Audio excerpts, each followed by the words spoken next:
everybody. Welcome, good evening. I'm Tree Swenson. I'm the executive director here at Hugo House. And this WordWorks talk tonight is, for me, kind of the highlight of this series this year. And in part, that's because it's Jess Walter. Yay! He's a writer I absolutely adore, but also it's in part because of the topic. On the clock, time, and the fiction writer. And I guess I'm obsessed with time, the nature of time, Einstein, all of that. And to have someone like Jess Walter, whose books have such a masterful flow through time, to have him discussing how narrative time works, it's precisely the kind of talk that we invented WordWorks for. We had this idea that we wanted to have really master writers come in and discuss the elements in the writer's toolbox, really grapple with the elemental issues in writing, and this is just one of the most important of those. So time has really felt skewed to those of us at Hugo House, at least ever since we moved out of what had been our long-term home near Cal Anderson Park. And in the interim, we have been designing a permanent home in which we've been trying to reflect in this new space everything that writers would need, a place to gather, to talk, little nooks and crannies where they can tuck away and work, little tables where two people can sit down and discuss what they're working on. Of course, an auditorium, something like this, where we'll be able to gather to listen to people read new work, talk about writing, and panels, discussions. It's pretty exciting. And we're navigating all of the oddities of time and space as we're trying to put this together. And we are determined to put it all together and raise the money to make this happen, because we really believe that Seattle needs writers, and writers need a place like Hugo House. I'm kind of curious, how many of you here did not know that Hugo House is in transition and that we're working on this project? Yeah, see, I still run into quite a number of people who didn't know that this is happening. And in fact, I run into people who write or are avid readers who don't even know about Hugo House yet. So as we're moving toward a move-in date in the middle of June this coming year, we really need a lot of advocates who are helping us to make sure that everyone knows about this project.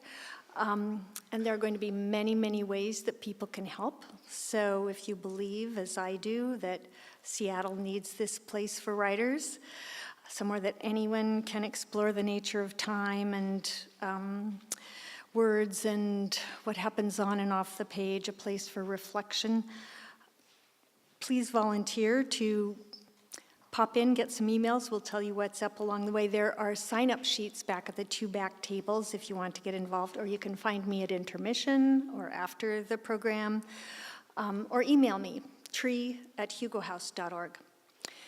So let's see, there is a survey in your program. Please, it would be so helpful if you would fill this out at intermission. Our funders always want to know who came to the event, what did they think about it, and we need to tell them, and we can't do that without the survey. So our funders include Amazon Literary Partnership, Arts Fund, For Culture, Arts Washington, the Office of Arts and Culture, the Endangered National Endowment for the Arts, and our media sponsors, The Stranger ANP and KUOW. So our format tonight, we have Anca Szilágyi, who is going to introduce Jess Walter. Then he will talk for 20, 30 minutes, and then we'll take a brief intermission, and then come back on stage where Anca will be interviewing Jess, at the end of which, if things have gone smoothly, there'll be time for audience questions. And Anca, just to briefly introduce her, Anca is the recipient of was the recipient, I guess a couple of years ago now, right? Of the inaugural Artist Trust Gar LaSalle Storyteller Award. She was also a Made at Hugo House Fellow. Was that the first year? First year that we launched it in 2012, so 5 years ago. And since then, she's had awards from the Vermont Studio Center and many other places. She's a beloved teacher at Hugo House. And last night at the Sorrento was the book launch party for her book, Daughters of the Air, which is an unflinching exploration of the personal devastation wrought by political repression. Anyway, it's an extraordinary book, so please welcome Anca.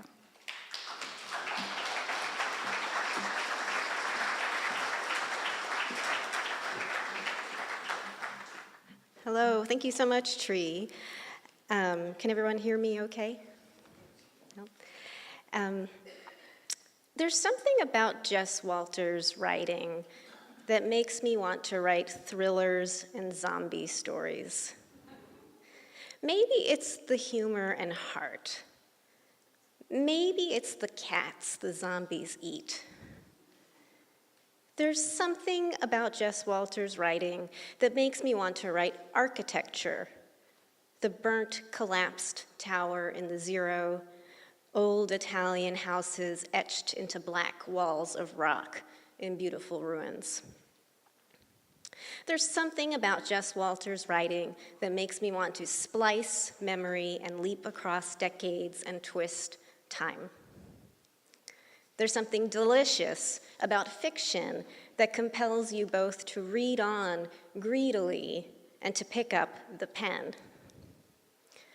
So I'm honored to introduce Jess Walter, the wildly popular, critically acclaimed author of 8 books, including most recently the story collection We Live in Water, which the Seattle Times called So Freakishly Good, It Isn't Fair, and the best-selling decades-spanning novel Beautiful Ruins, which the New York Times Book Review called a high-wire feat of bravura storytelling.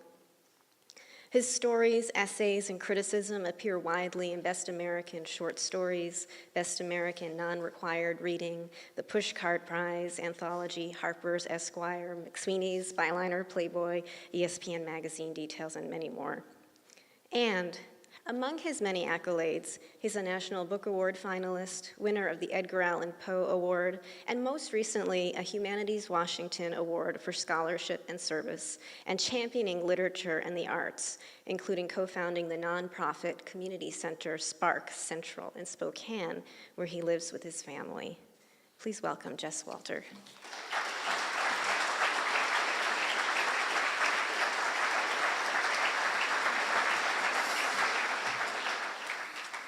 Thanks so much, and join me again, please, in congratulating Anca for the publication of her novel.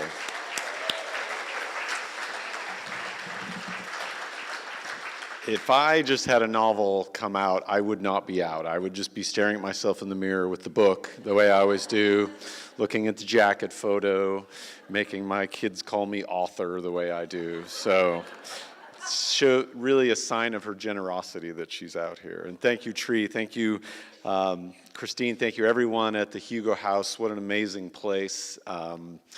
You're so lucky to have it in your city. When we started Spark Central, one of the things that we said is we need a place where writers can gather, where the community can interact with writers, mostly to keep those writers off the street and from bagging groceries. But also, it just makes your city better to embrace the arts and embrace the artist in everyone.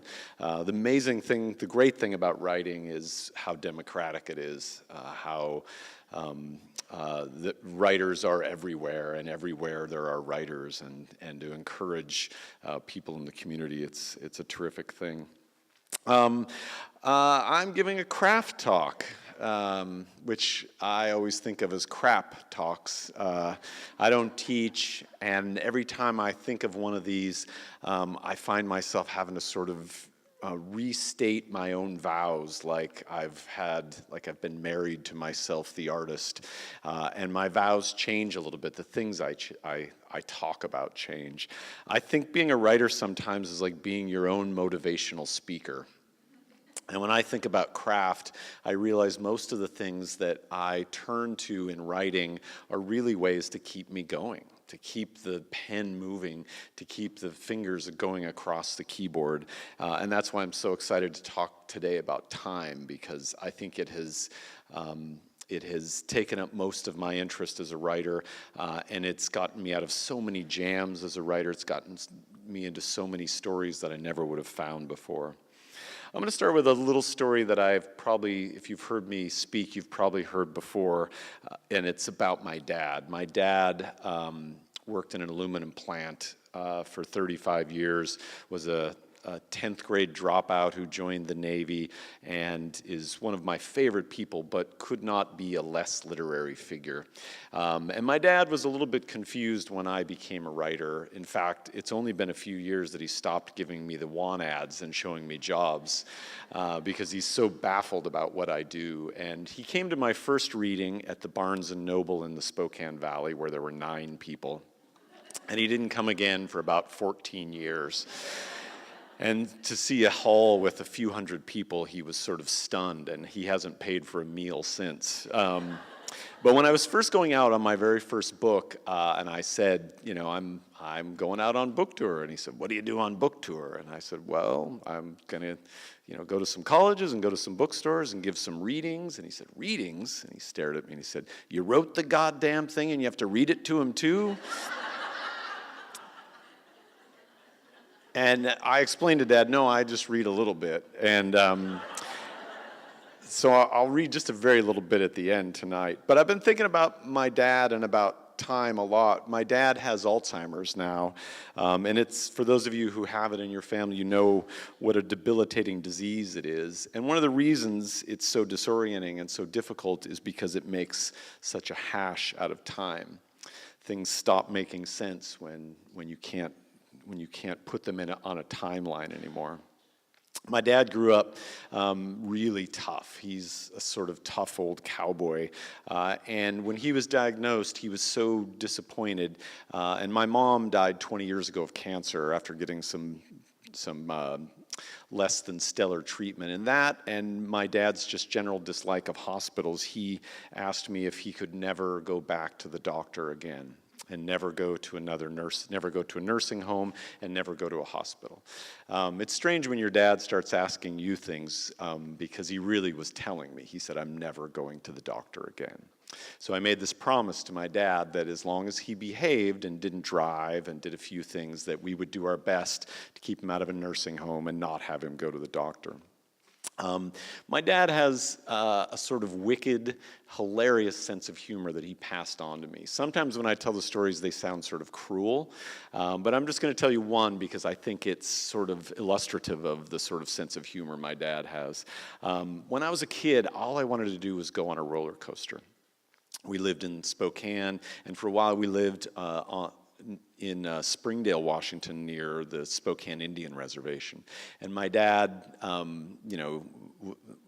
he'd lost his job at the aluminum plant, so he'd moved us out to this little place near his father's ranch, and we lived in an old homesteader's shack with no running water for a while and no heat, except for a wood stove. And I hated every second of it. We were really far from a library. There was no good ethnic food. It turned out I'm a city kid, but my dad loved us living out there. And during this time, I kept saying, but I want to live in a city. I want to go on a roller coaster. And there was no chance of me going on a roller coaster. And I remember watching the Brady Bunch, and they got on the roller coaster. They put their arms in the air, and it looked like so much fun. And I just wanted to be a Brady kid and live in a California split and go on a roller coaster. So my dad, in 1974, Spokane had a World's Fair, Expo 74, the environmental World's Fair. Remember when we used to have environmentalism? Those were the days. And and they had a roller coaster, and I was so excited. And we went into Spokane to go to the World's Fair, and I was finally going to get to go on the roller coaster. And my dad bought tickets for my sister and me, and they put us in the roller coaster, and they put the bar down. And because I'd seen the Brady Bunch, I immediately threw my arms in the air, and the roller coaster started out, and I flew forward, and I hit my face on the bar, and I was spewing blood everywhere. And we'd gone about 6 feet, and my sister's screaming, and the carny stops it and lifts up the thing, get out, and takes me off and sets me down, and I'm crying and blood spewing, and I've gone 6 feet on the roller coaster, and I walk over and I stand next to my dad, and he's standing there with his arms crossed, and he says, "How was it?"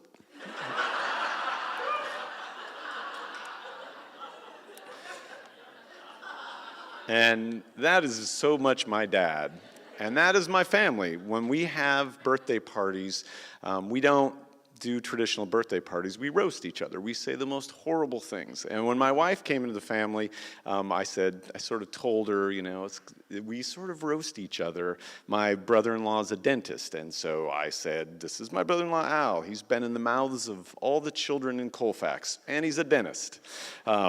Yeah, I know, they're harsh. So my wife dove right in, but for a lot of people, it can be really hard to have that sort of humor. So as my dad has been suffering with Alzheimer's, it's been that's still that sort of same sense of humor. I'll come visit him and check on him, and his girlfriend had to go into a nursing home, so Dad was living by himself. And it's really been difficult to watch him living by himself.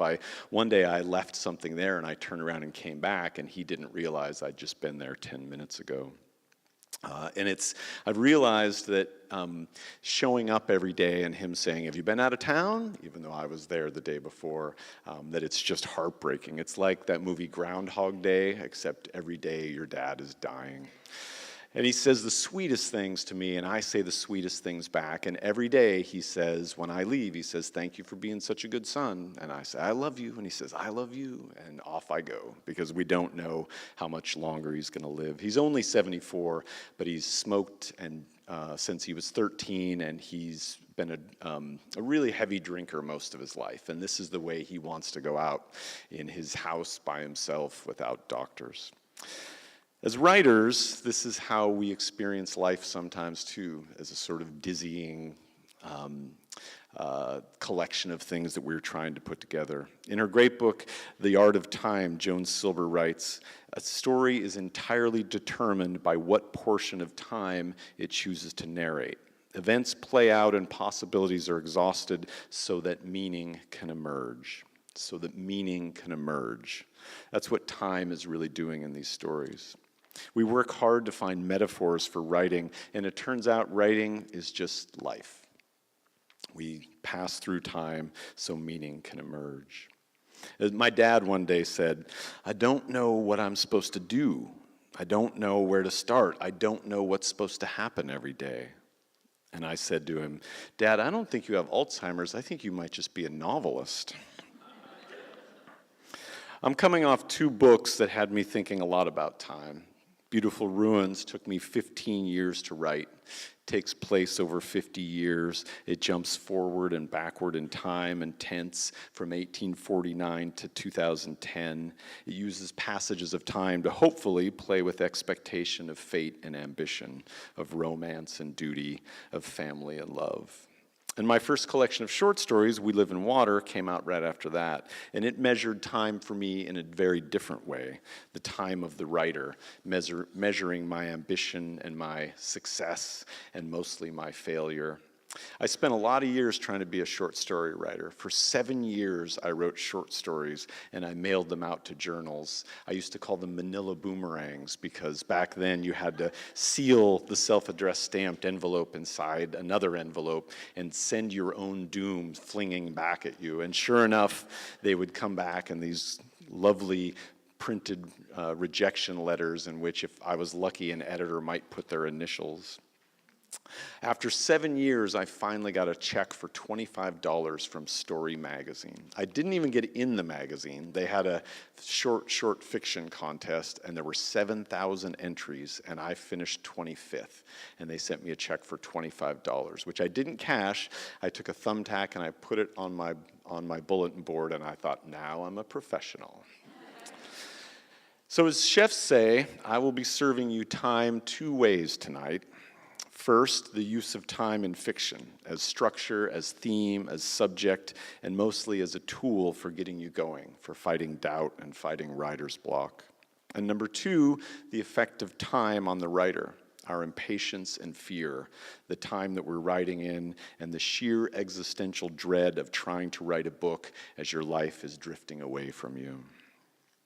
People ask me a lot about plot. They seem to think that I spend a lot of time thinking about the plot of stories, and I really don't. I think about shape, the shape of a story. Is this one circling back? Is it sort of like mountains? Does it have a boomerang effect? And then I think about time. I think a lot about how time plays within the story and within the characters. I'm going to give you a couple of reading suggestions. One is an old classic, E.M. Forster's Aspects in Fiction. In that book, Forster says that when we write a story, we move between 2 darknesses. We create out of nothing, and then when a book ends, of course, it's back to nothing. And he writes, unless we remember, we cannot understand. He could be describing Alzheimer's, of course, or fiction writing. We move between darknesses, the blank page, and when we can no longer remember, we no longer understand. Every story starts with basic chronology, of course, but chronology alone won't make literature. As Forster says, the king died and then the queen died is a story. The king died and then the queen died of grief is a plot. Causality and character applied to chronology are what make fiction. And all fiction is engaged in manipulating that chronology. Now, even if you're a novelist who writes strict chronology, you're still messing with time. Think about how you slow down to describe. We have someone walking through the forest, and the 5 steps that person takes may be broken up by a description of a stream in the forest, by the trees, by the leaves on the ground, by the crunching of pine needles. We slow down to describe. We also speed up for action. We slow down for suspense. We speed up again to skip over transitions and boring parts to jump forward in time. Every writer, even if you're a straightforward fiction writer, flashes back, projects forward. The action is framed. Every fiction writer is in the business of messing with chronology. The more experimental you go, the truer this is. Modernists, postmodernists, metafictionists, fabulous writers, these writers break chronology for some specific purpose. Forster wrote that modernists like Gertrude Stein hope to abolish time, to emancipate fiction from the tyranny of time, to emancipate fiction from the tyranny of time. Forster inevitably believed that Stein failed because as soon as fiction is completely delivered from time, it cannot express anything at all. I think about this again with what my dad is going through, that when you're completely delivered from time, you cannot express anything at all. And I think Alzheimer's might be the Gertrude Stein of diseases. Sorry, Gertrude Stein. My dad and I play pull tabs in a bar. We go to this bar, and my dad has a rum and Coke, and then he has a second rum and Coke. And after the second, the bartender knows to slowly start putting more Coke in until by the end, he's just having Coke. And we open these little 25-cent pull tabs. And we win a little bit now and then, and we lose a little bit. And every once in a while, my dad will realize we were just here yesterday doing this. And one day he said, you know, you don't have to come here every day. And I felt like this real connection that he had known that I was there all the time. And I said, yeah, actually I do. I'm totally supporting myself on pull tab winnings now. Another day I said to him, Dad, I don't have my MFA as a writer, but when I was a young writer, I wanted to go to the University of Iowa, to the Iowa Writers Workshop, because it had the best reputation, and so many of my heroes had gone there, and I had just gotten an offer to teach there. And I was sort of torn about whether or not I should take it, because my dad was having this moment of clarity, I decided to kind of ask him, and I said, Dad, I have to ask you, if you had a chance, and he didn't even wait for me to finish what I was asking, he said, do it all, whatever you have time for, do it. As writers and as humans, that's the gift we can give ourselves, to do it, to be totally aware of the time we're writing in, to stop taking it for granted, to stop seeing time as a problem, to stop worrying that we're taking too long to write this thing. Time is your art. You are playing with time and reconsidering it.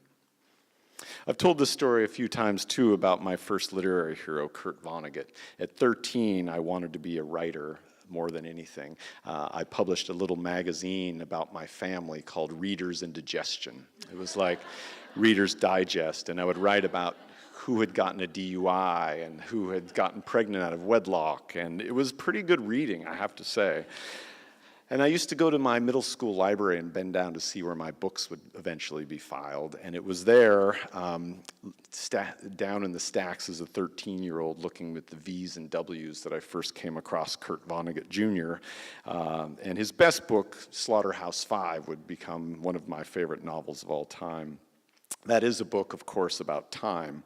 Vonnegut's character, Billy Pilgrim, has become unstuck in time, and he finds himself arriving at various moments randomly, which, of course, is an extended metaphor for fiction writing or for living.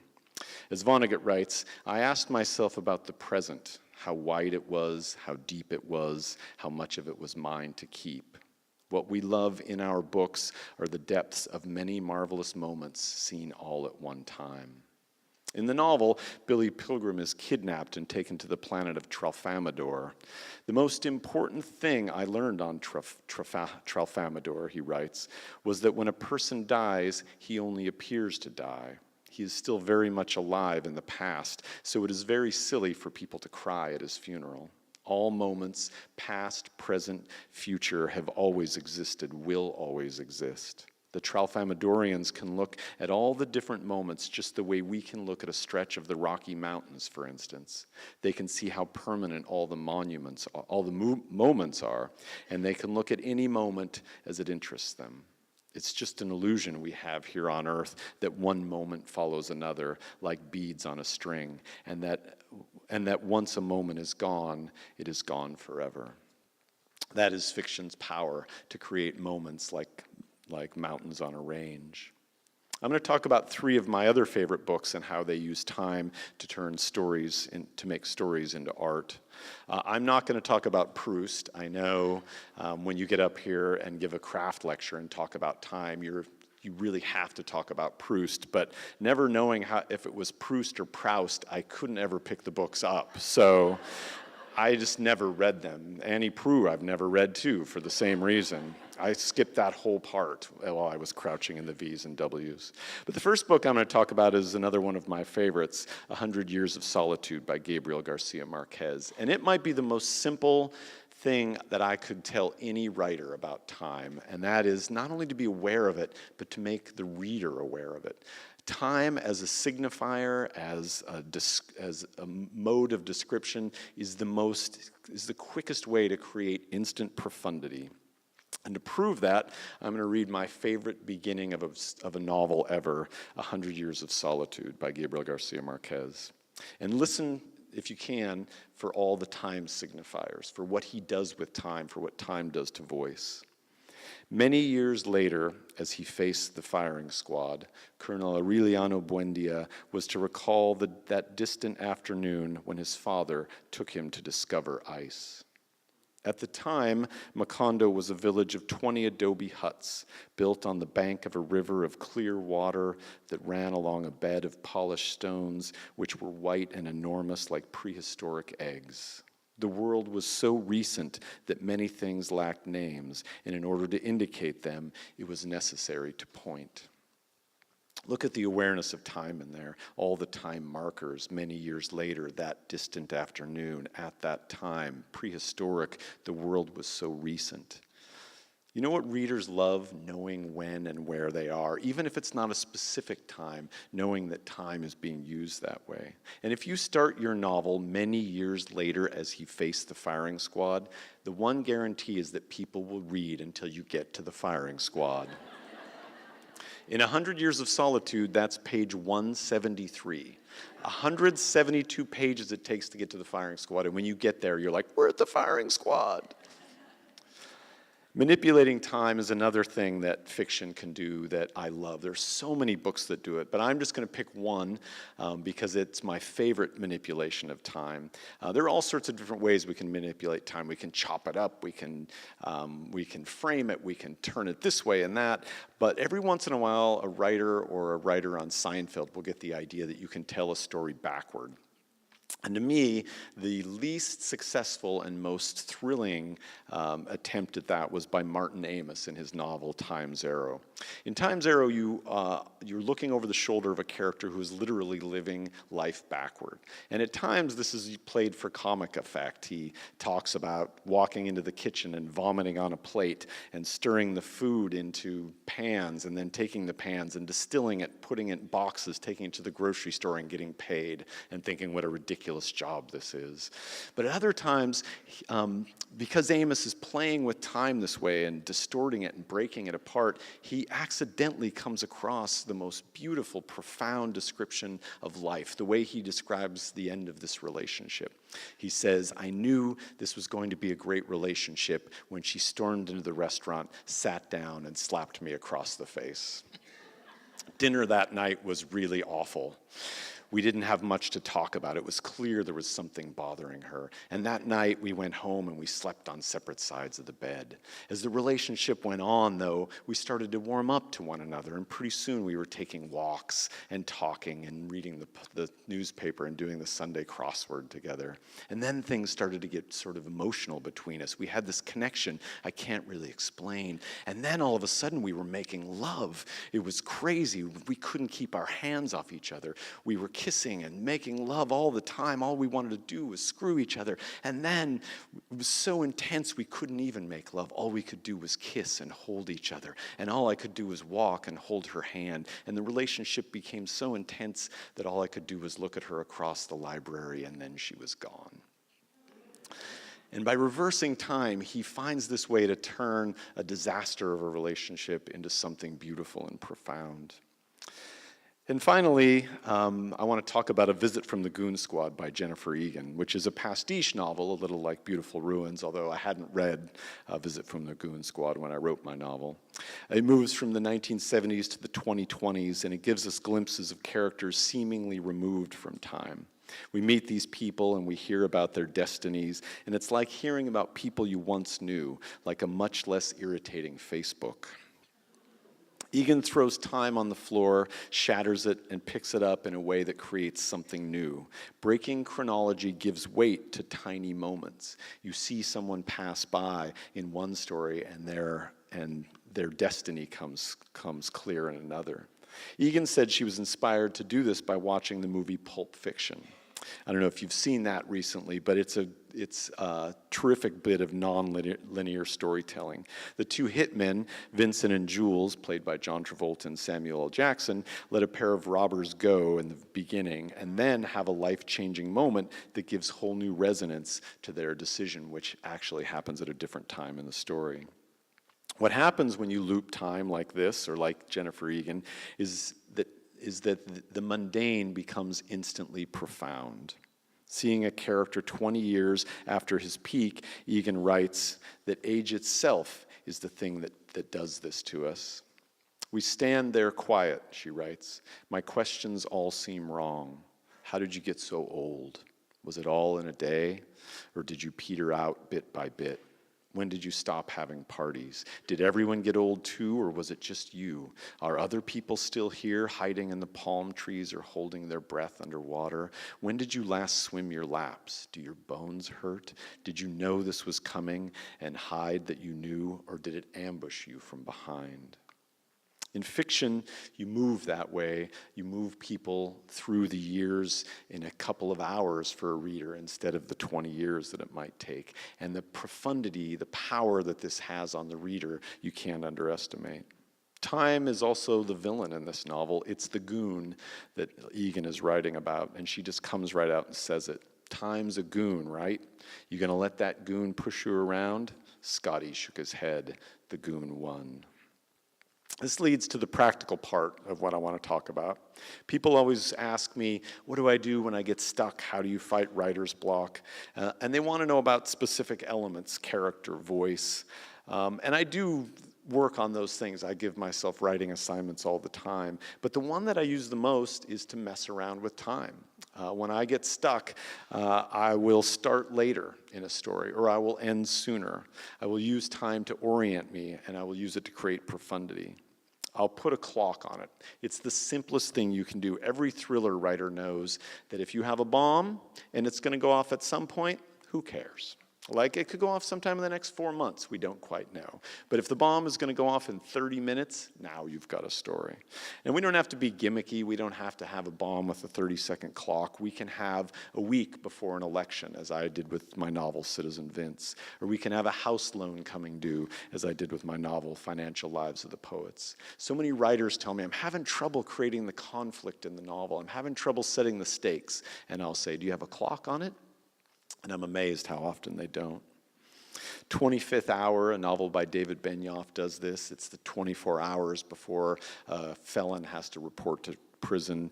Billy Lynn's Long Halftime Walk is a clock. The whole story takes place at halftime of a football game. The Corrections by Jonathan Franzen has kids coming home for the holidays, another clock. Gilead by Marilyn Robinson, the return of a prodigal son. Another thing you can do is truncate, shave time, start later, end sooner. The great short story writer Amy Hempel is terrific at this. She came to fiction because of writers like Raymond Carver, Barry Hannah, Mary Robeson, all of whom redefined what a story could be by starting later than someone else, starting after the thing had happened. A perfect example of that, I think, is Carver's story, Why Don't You Dance? For those of you who know that story, a young couple comes across a yard sale. And they start looking at things at the yard sale and realize there's a man sitting out there drinking, and he puts some music on and starts dancing with someone. And as readers, we are thrilled to realize that this is not a yard sale. The man has been kicked out of his house with all of his furniture, and he's sitting out in the yard drinking. And because the story starts after the main inciting action, after he's been kicked out, it has a wistfulness and an almost terrifying sense of emotion because we've missed that very thing. You can also use asymmetry, like Edward P. Jones in The Known World, or you can use an associative link to time. I don't know how many of you know the short story writer Stuart Dybek, but I encourage you, it's another thing I think you should do, is go find his work. He has a story called Pet Milk, in which he writes about the way time works in our lives in a subtlety that I find amazing. And I'm just going to read a little bit of it. Today, I've been drinking instant coffee and pet milk and watching it snow. And then he describes the way the pet milk, which is like condensed milk, blends in the milk. My grandmother always drank it in her coffee. When friends dropped over and sat around the kitchen table, my grandma would ask, "Do you take cream and sugar?" Pet milk was the cream. There's a bit about the grandma listening to the radio now. I remember the sound of it on winter afternoons after school as I sat by her table watching the pet milk swirl and cloud in the steaming coffee and noticing outside her window the sky doing the same thing above the railroad yard across the street. And I remember much later seeing the same swirling sky in tiny liqueur glasses containing a drink called a KingAlphonse. This was in Pilsen, a little Czech restaurant where my girlfriend Kate and I would sometimes go in the evening. Now there's a bit about he and Kate saying goodbye on a train. We were speeding past scorched brick walls, gray windows, back porches outlined in sun, roofs, and treetops, the landscape of the L I'd memorized from subway windows over a lifetime of rides, the podiatrist's foot sign on Fullerton, the bright pennants of Wrigley Field, at Addison ancient hotels with transients welcome on their flaking back walls, peeling and graffiti-smudged billboards.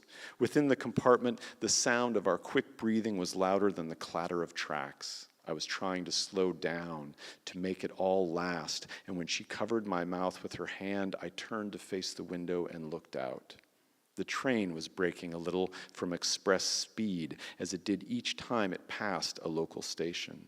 I could see blurred faces on the long wooden platform watching us pass, businessmen glancing up from folded newspapers, women clutching purses and shopping bags. I could see the expression on each face momentarily arrested as we flashed by. A high school kid in shirt sleeves, maybe 16, with books tucked under one arm and a cigarette in his mouth, caught sight of us.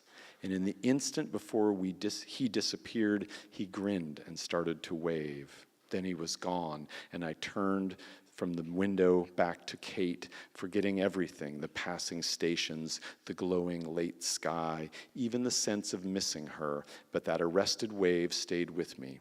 It was as if I were standing on that platform with my school books and a smoke on one of the endlessly accumulated afternoons after school when I stood outside, almost outside of time, simply waiting for a train, and I thought how much I'd have loved seeing someone like us streaming by.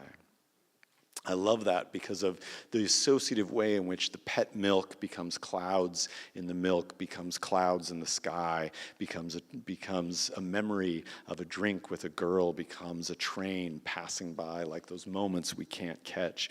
And if you think of the time travel that Stuart Diebeck is accomplishing there, it's exactly the way time travel works in our minds, the way the associative can cause us to travel in our own memories. And it's why people read fiction. It's what they love. I read something like that too, and I can't help but think about the life of the writer too, and the effect of time.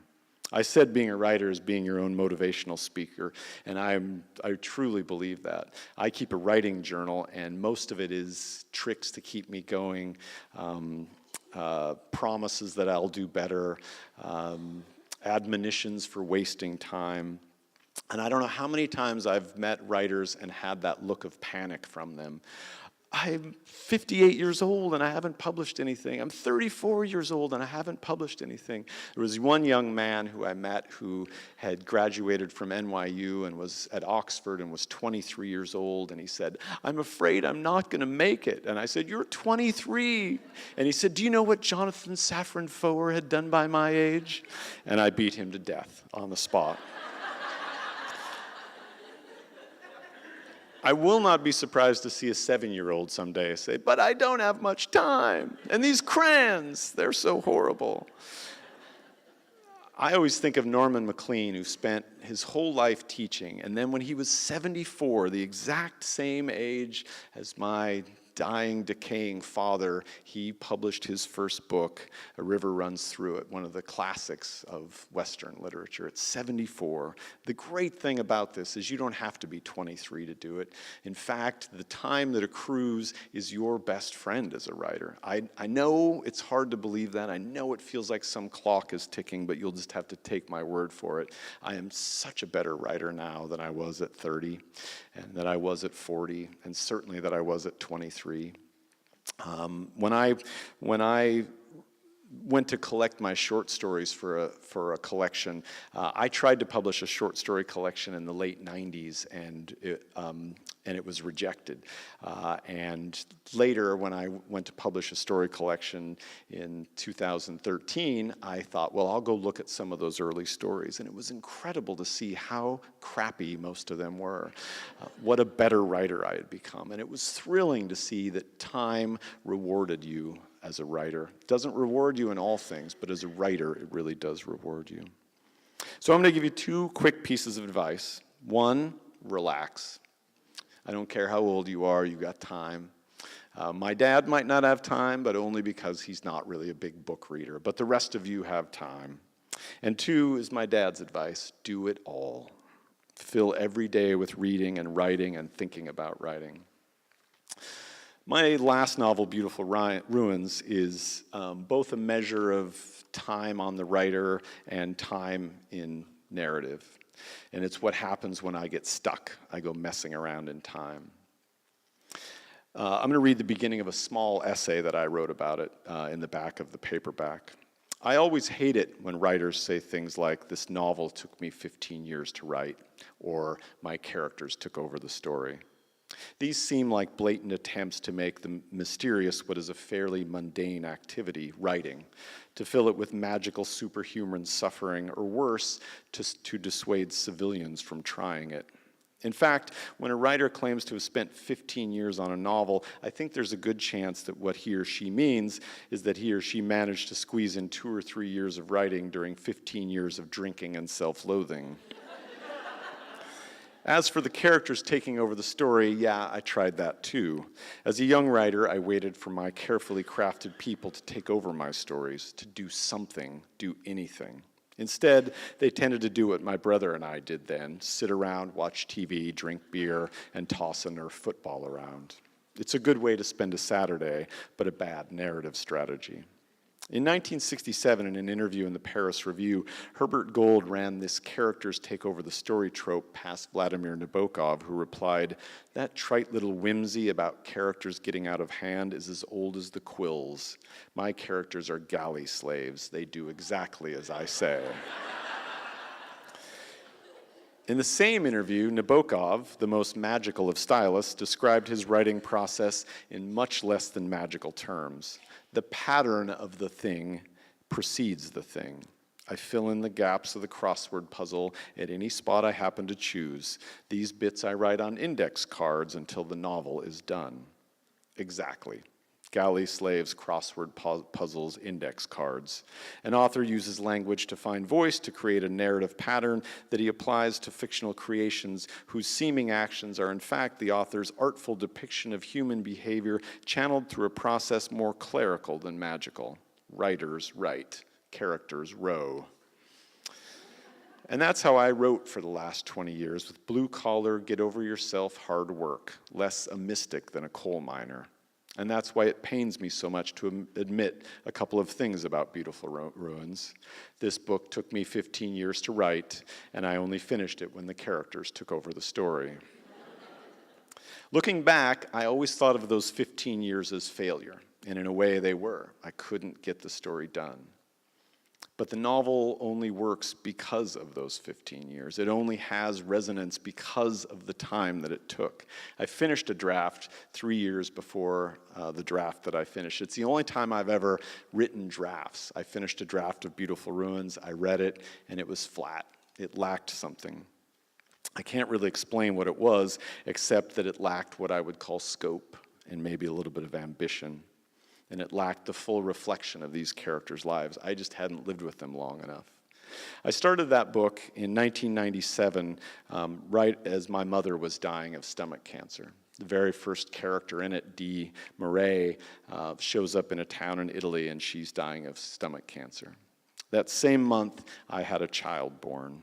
Over the 15 years that I wrote about it, I lost my mother, 2 more children were born, my oldest moved out of the house, my dad became sick. So much life passed through that when I finally hit on the synthesis of that novel, on what it's about, on its very theme, the ruined state that we arrive in that has this beautiful dignity, I couldn't have gotten there unless 15 years had passed and I had lived it, and then I could represent it in the characters of those in the lives of those characters.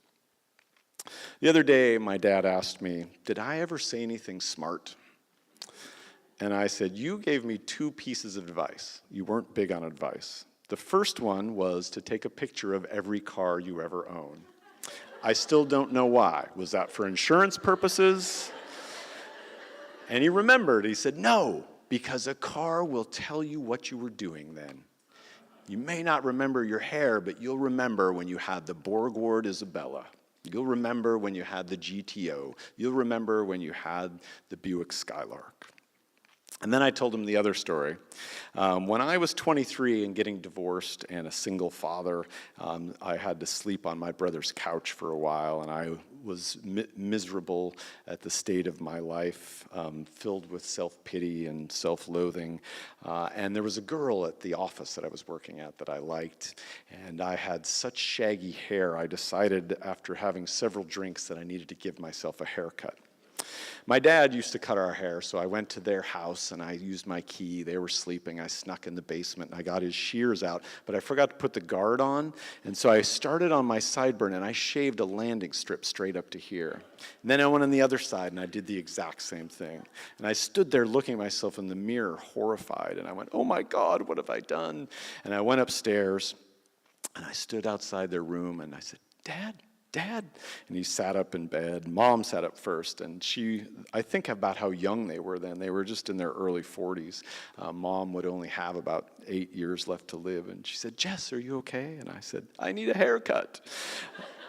At 1 in the morning, my dad got out of bed, and he followed me downstairs, and he said, and he was already in the midst of sort of ending his own life through cigarettes and booze, but he was sober that night, thankfully, because he was able to fix my hair. And as he cut my hair, he said, I told him, "I'm so sad about this and this." And I remember at one point saying, "It's just not fair." And my dad said, "Well, I sure hope I'm not the asshole who told you it would be." So I told my dad that story, and we talked about how the writing was going, and he asked what I was working on, and for the 14th time that month, I told him what I was working on, and I know I'll have to tell him when I get home tomorrow what I'm working on. And things are getting worse with him, but he's in a strangely happy place where he just likes to go open pull tabs and drink rum with his sons. And sometimes I can see him sort of struggling to remember certain things. And we had one of those moments just recently. He was looking at me, and I was thinking, I hope he knows who I am. And he had this intense look on his face, and he said, it's like starting in the middle of a sentence, "But you had a good childhood." And I looked at him, and I said, "Hell on earth, Dad." And he said, "Atta kid."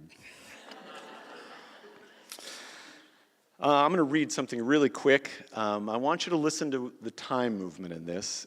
I feel like you can't really stand up here and lecture and then not offer some work yourself. I'm teaching a class on short fiction, and I believe in reading the last thing that I finished. And I just finished this story a couple days ago. I love writing prompts. Anca is going to be actually in Spokane at an event called Lilac City Fairy Tales, where usually we have these Gothic prompts, these Gothic writing prompts. And this one's no different. It was a prompt called Towers and Dungeons. And because I promised my dad I wouldn't read very long to adults, it's a very short story. It's called Towers and Dungeon. It was our favorite TV show in college. We'd get a case of beer and watch T&D in Perry's dorm room because he had the best TV. Back then, shows came on only at a certain time, and you watched or you missed it until rerun season. Towers and Dungeon came on at 9 p.m. Thursday night, right after Here Come the Loonies, which was a show about a hilarious family band. Towers and Dungeon were comically mismatched Dallas police detectives who solved crimes and met beautiful girls in discos and honky-tonks. Ronnie Towers was a by-the-book cop, and Cal Dungeon was the rebel, always getting them into trouble. Towers had this great catchphrase right before the trouble started. "Oh boy, this is gonna hurt." Dungeon was the soulful one who kicked ass and drove a blue Camaro. They both had wondrous mustaches for miles. I used to have a theory that every person was either a Towers or a Dungeon. Either the kind of person who goes through life trying to do the right thing but is a little afraid, or the kind of person who cruises around in a Camaro expecting good things to happen. Presidents, for instance. Carter was clearly a Towers. Reagan was a Dungeon. Bush 1 was a Towers. Bush 2 a Dungeon. Clinton a Dungeon.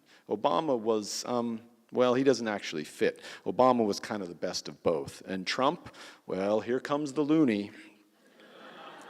I'm definitely at Towers. I have this weight problem and this hairline problem and this money problem and this shyness problem. I was married for 2 years to a woman who was clear about her desire to just get a green card. I knew that going in, but still, when it was over, those 2 years were the best of my life. Now I live alone. I play in 4 fantasy football leagues, and I'm in first place in 2 of them. I had a cat for a while, but I let Marcella take him. I might get another one. Perry was always more of a dungeon. We were like mismatched cops, too. Perry was handsome and thin, and he went to law school and married this wonderful girl on our dorm floor, Alicia. She was the kind of person who didn't hold it against you that you weren't as attractive as her. She and Perry had 2 kids who I didn't see until Alicia's funeral. Of course, at the funeral, they weren't kids anymore. They were 20-somethings now, a boy and a girl, handsome people like their parents. We were in our 50s by then, Perry and me, and Alicia was too, before she passed. I sat in the back at the funeral home. It was terribly sad. Listen, you can't envy other people, that's the lesson. Even the actors who played Towers and Dungeon didn't have the easiest lives. One of them only came out of the closet years later when his lover died of AIDS. All those years he had to hide who he really was, pretending to like all those women at the honky-tonk. The other one had a drug problem and was paralyzed in a car accident. Maybe we're all like Towers and Dungeon in that way, too, either pretending to be something else or barely in control of the person we are. I admit there were some years I had to fight feeling envy for my old college friend Perry, but I like to think I'm the kind of person who doesn't put my own unhappiness on other people. I don't tell this story because Towers and Dungeon was such a great show. I saw it on Nick at Night once, and it was actually pretty terrible. I tell this story because after Alicia's funeral, I was going to leave. I assumed that in their grief, Perry and his family wouldn't care one way or another if I had come. I'd only just seen the notice in the paper that morning. But then, something made me walk up to the front of the funeral home. The kids were graciously thanking people for coming. Perry looked ashen. I approached them, and Perry stared at me and must have seen my young college face in the fat because he smiled. Doug? I nodded, and I was glad I'd come. And then he surprised me a little by grabbing me and giving me a hug. I'm glad you're here. And I realized he was holding on to me, that he couldn't let go. I always thought it would be so great to have my own children, but then I imagined he must have been holding them up, and now he needed someone to hold on to him for just a second. And that's why I'm telling this story about Towers and Dungeon, because I'm not usually the kind of person to say the right thing in moments like that. But that day, with my old friend holding me and me holding him, I whispered, "Oh boy, this is gonna hurt."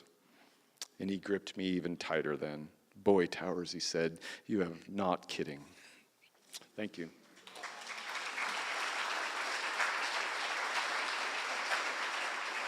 Jess, I enjoyed so many of those stories that you told. I wanted to talk a little bit about The Zero.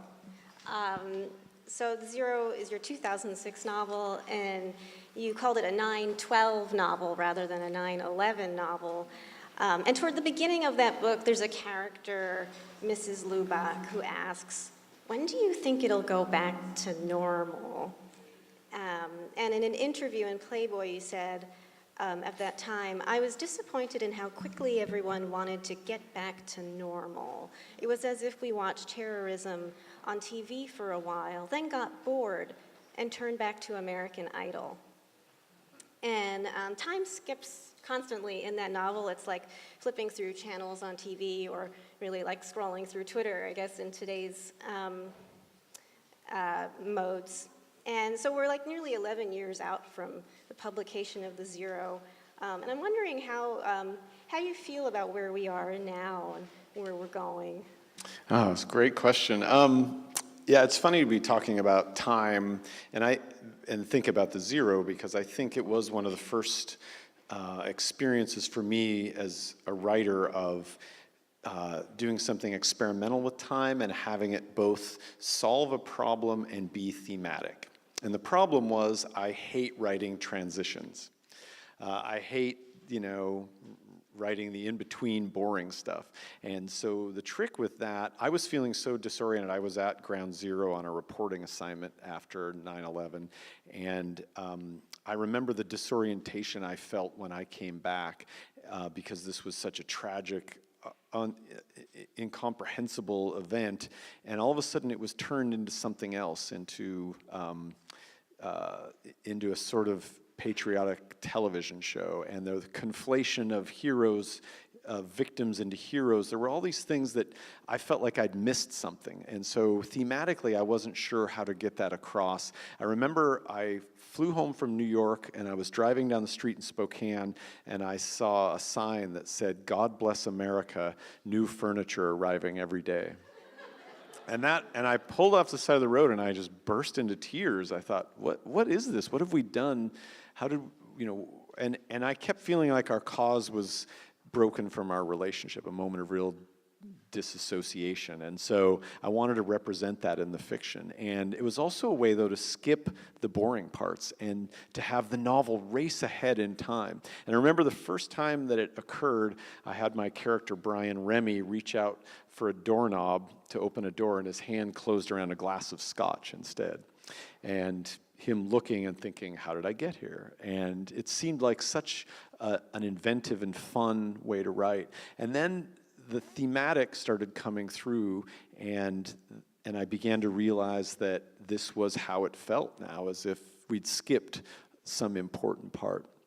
I think we're still, in a way, living in that cultural moment where things are happening that we don't understand, that seem beyond our grasp. I think our attention is fractured more and more. When I wrote that in 2006, there were only still about 67 channels, let alone the channels on your phone. We hadn't yet really perfected these echo chambers in which we live, in which social media can bounce back everything we think at ourselves, so that we begin to think everyone in the world agrees with us. We all live in our own little Bellingham, Washington, where everybody eats granola and recycles, and they just don't. There are also Scuba, Mississippi, where they live a very different life. And so I think the things that fractured America in 2001, I think we are still dealing with. Our desire to propagandize has led to this moment, I think, with a president who is, I don't mean to get political, but a fascist moron, so the worst of both worlds. So at least give me a smart fascist. But there's a moment of, there's like a balm in the Zero. There's an elderly man who'd worked in New York since the 60s, and he says, "You can't tear this place apart, not this city. We've been doing it to ourselves for 300 years. The goddamn thing always grows back." And I can feel a trace of that also in the beautiful ruins, the sense of looking back. And it's a good reminder of how important it is to study history, both in general, but as a fiction writer. And you talked about keeping journals, meticulous journals for all of your projects, jotting suggestions, promises, admonishments, up to, I read 20 journals for Beautiful Ruins. And then you talked about, the back of the Zero had excerpts of your journal. It was very helpful to read, very interesting, and so generous of you to share those. You wrote about the real-time processing of the fallout from 9/11. You wrote, "The challenge is to make the story move given the narrator's inability to track. What exactly am I trying to do? Describe the way we are, trading liberty for security, demanding our own propaganda, party to our own deception, the propaganda of distraction, of triviality, endless process of moment, overcoming, forgetting, nostalgia, a nostalgia factory." And so this detailed note-taking seems like such an enormously useful practice, of course, as a writer. But I can't help but wondering, I hope I'm not alone in wondering, how do you keep track of all those journals? How do you know how to access things after you've accumulated those many notes for a particular project? I keep mailing them to the Smithsonian, and they keep sending them back. So, I put them chronologically, and then I glance back at them.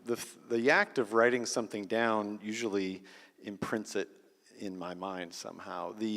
And I think it's interesting you talk about the sort of cynicism and hope, and I think as writers we tack between certain things like a sailboat, and I'm constantly tacking between things have never been worse, and it's always been like this, and I often write a story, everything I write is sort of a corrective of the last thing I've done. I've tacked a little too far toward cynicism, I tack a little bit back toward maybe the romantic, from the political to the personal.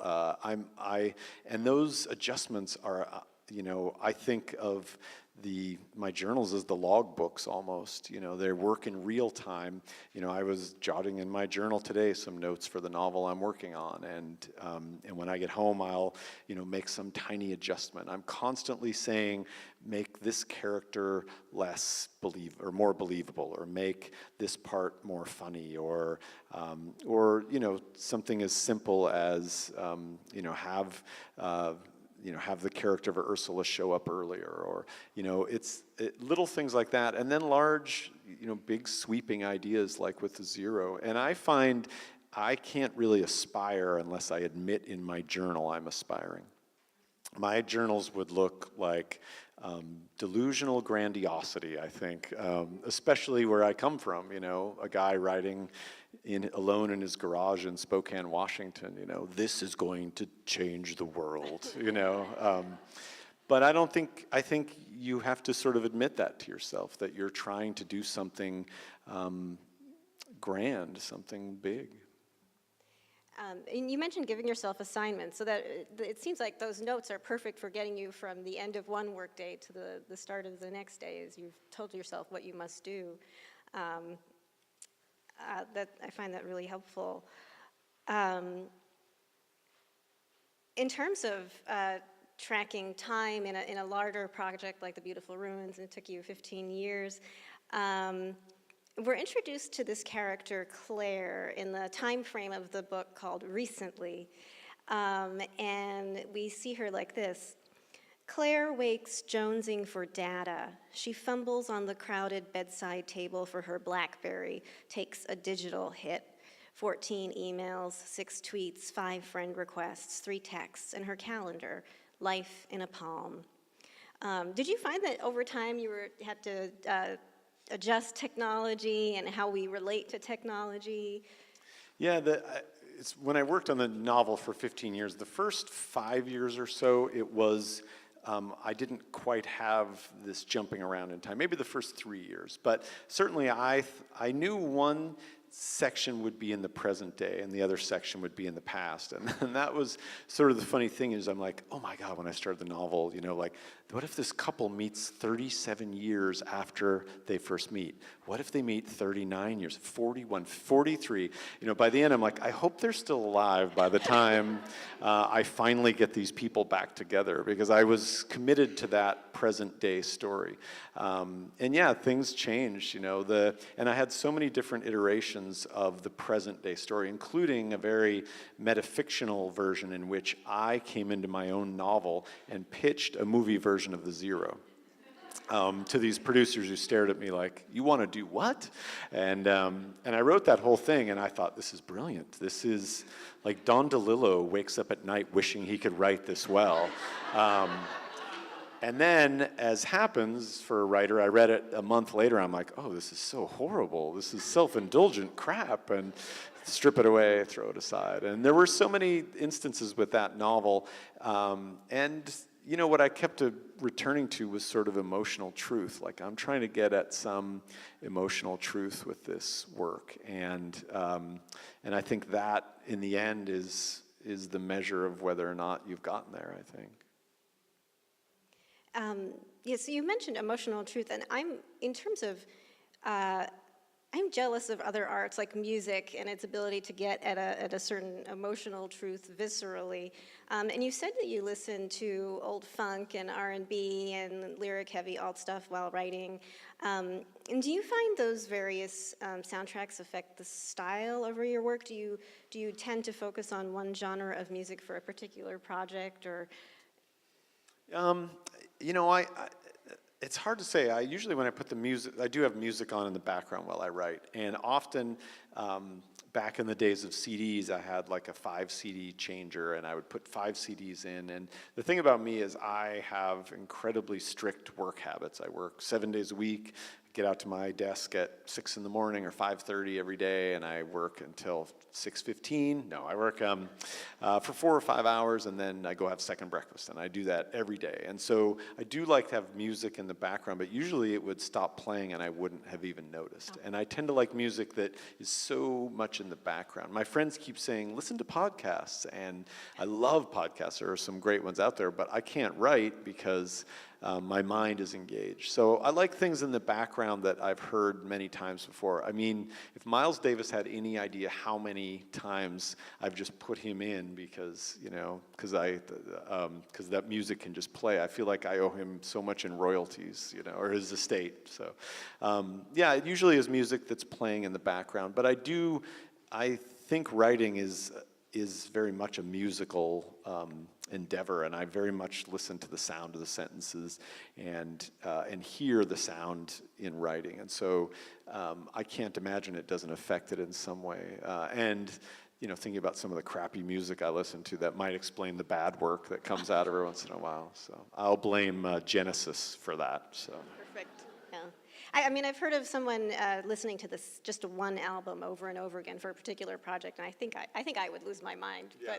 But to have something in the background, yeah.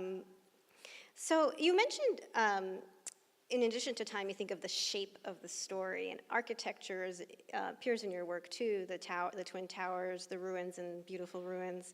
And I wanted to ask about, like, at what point do you think about the architecture of a novel or a story? Like, when you get an idea, do you know right away what it's going to be, or?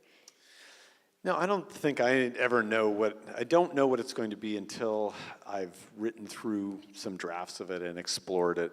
But there is a moment when something starts to reveal itself. And I loved that Nabokov, I think that's probably all a lie, that he just wrote it on index cards and filled things in, you know. But there is a moment when I start to see the whole thing. And it usually is a kind of shape. It's, you know, this circling back toward itself, or breaking into 3 strands, or that little short story I just read, there's that time break in which all of a sudden we're at Alicia's funeral.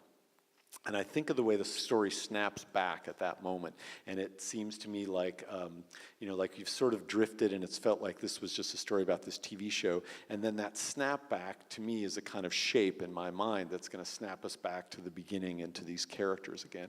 And so the arc of that story is not some gentle thing. It's a time movement where he talks about Alicia and Perry and their attractive kids, and then it snaps back in this sharp way. And usually it's the turn like that, or something that I see. You know, a novel like Beautiful Ruins that has so many disparate elements, but it's in essence a circle.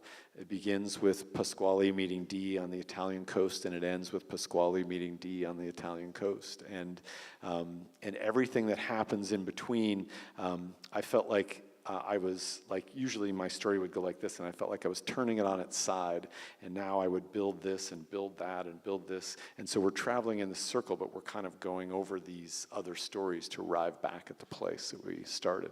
So I do get a sort of geometric picture in my mind of what a story is trying to do. And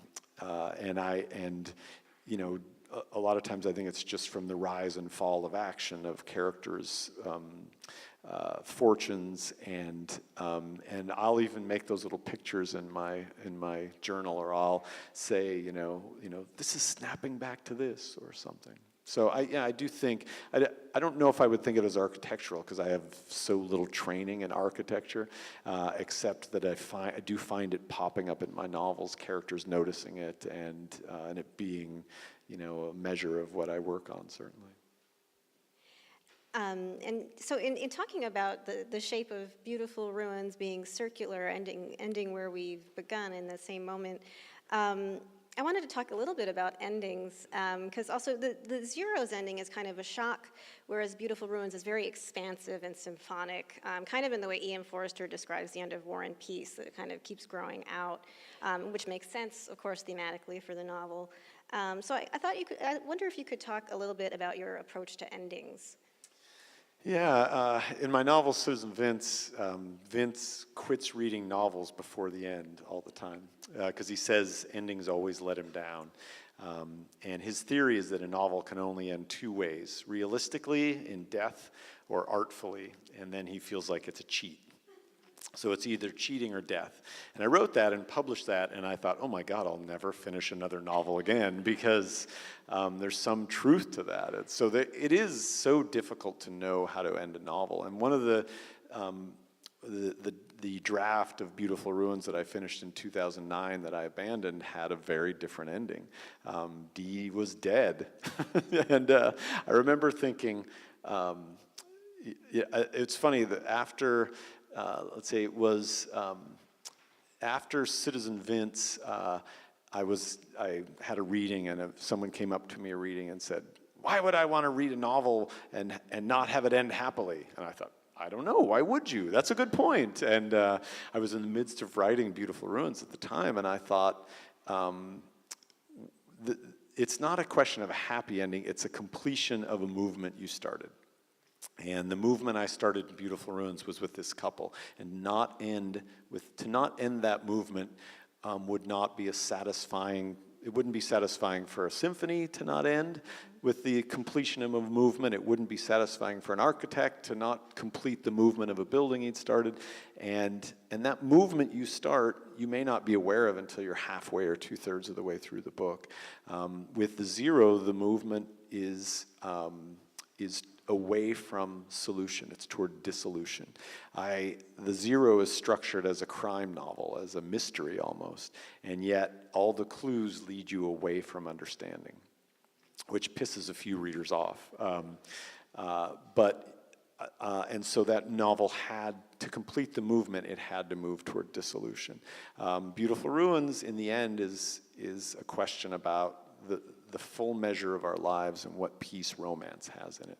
And to have not completed the movement of these two characters finding each other would have been a cheat. It would have been artful in a way that was me pushing cynicism over the thing that I tried to do, I think. So I'm always trying to tack between those two things, between realism and art, and then the big thing is, even with a short story, does it complete the movement? Does it fulfill the thing that you set out as the purpose of that piece? And I mean, it's not, obviously there's not a static answer to that every time, There's a story I like to tell about the Zero. A woman tracked me down in the phone book, and her book club was reading the Zero, and I answered the phone. She said, "Is this Jess Walter?" And I said, "It is." And she said, "I'm in a book club, and we're reading your book, The Zero, and I have to tell you, I don't understand a word of it." And I said, "Oh, I'm sorry." I said, "Well, it can be sort of difficult, and I know it's a hard read, but I think if you think of it like a crime novel, but instead of moving toward solution, it moves toward dissolution. And Brian Remy, the main character, is having a sort of post-traumatic break from reality. And so if you see him as sort of an allegorical figure for all Americans, then I think, you'll see that the novel works in a much different way." And she paused and said, "Yes, I didn't get a word of that either." And then at the end of the conversation, she said, "Well, you've been very kind. Can you tell me which of your novels would I like?" And so I remember thinking as I'm finishing Beautiful Ruins, I'll bet she'd like this novel. I never heard from her again, but I hope she tracked it down because, that's a direct reader response right there. So. Should we take a few audience questions? Yeah. Yes. Hi, I'm wondering, in reference to Beautiful Ruins, it's such a non-traditional form that when you came to try to, I don't know if you already had a publisher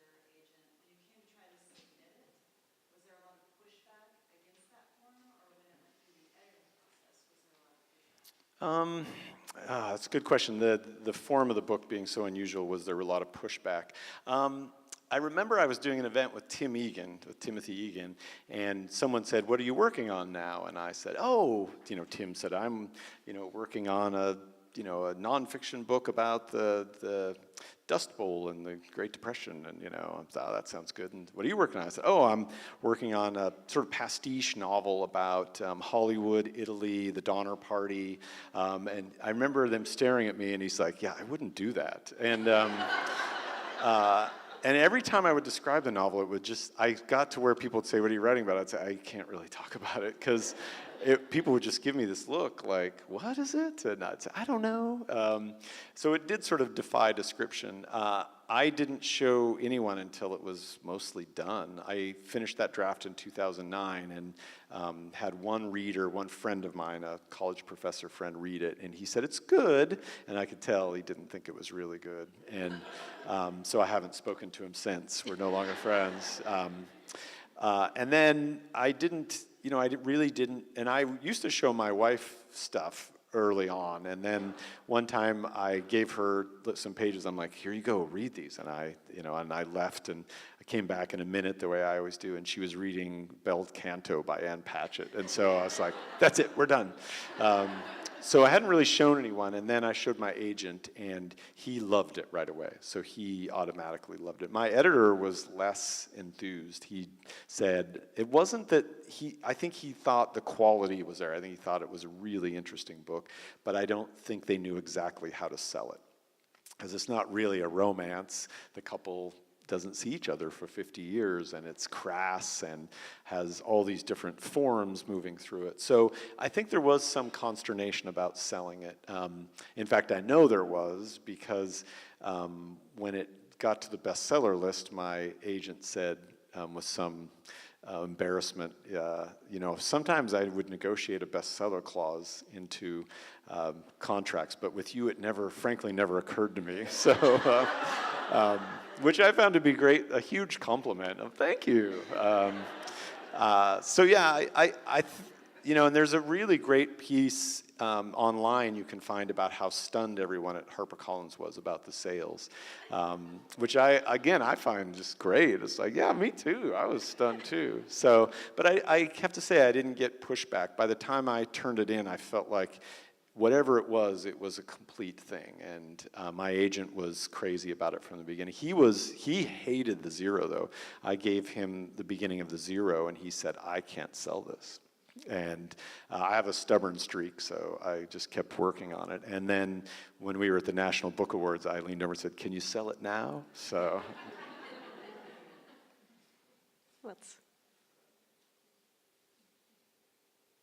Yes. Oh, the podcast.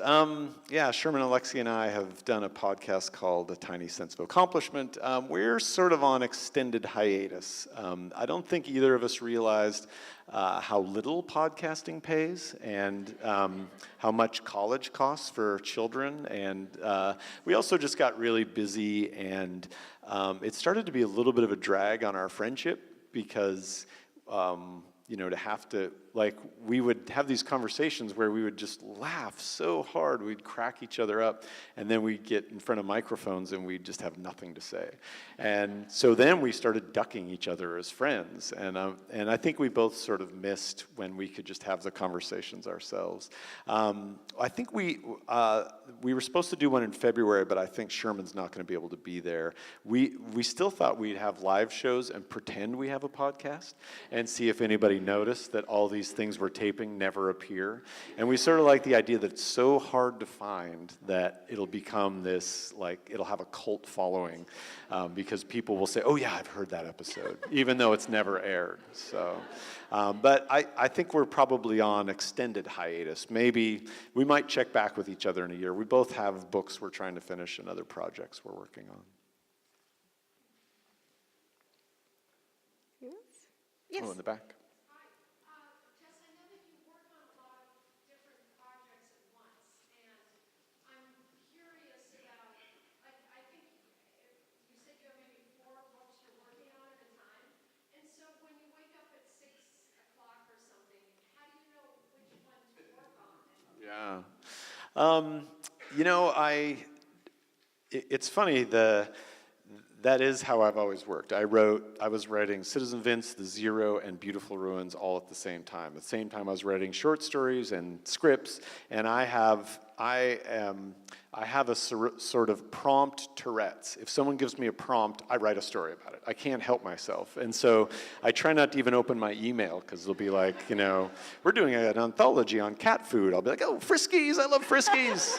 And then I lose a day to writing that story. So what seems like, at times, like a really great way to work, because when I get stuck, I just move on to something else. And when I get bored, I move on to something else. And when that little voice in the back of your head says, this is terrible, I think, okay, fine, I'll write something else. So it's served me pretty well over time, but sometimes it feels like this strain too. So I do have 4 books right now with about 40,000 words each in them.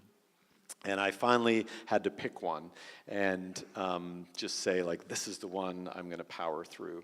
Because I really was just I really do wake up every morning and write what I want to write. And whatever I've been noodling around in my journal, and or a short story, and it's funny, I think it's the key to what my friends call discipline, is that I just do what I want every day. I'm like a 7-year-old who's been given his own playground, and so I just go work on the stories I want to write. And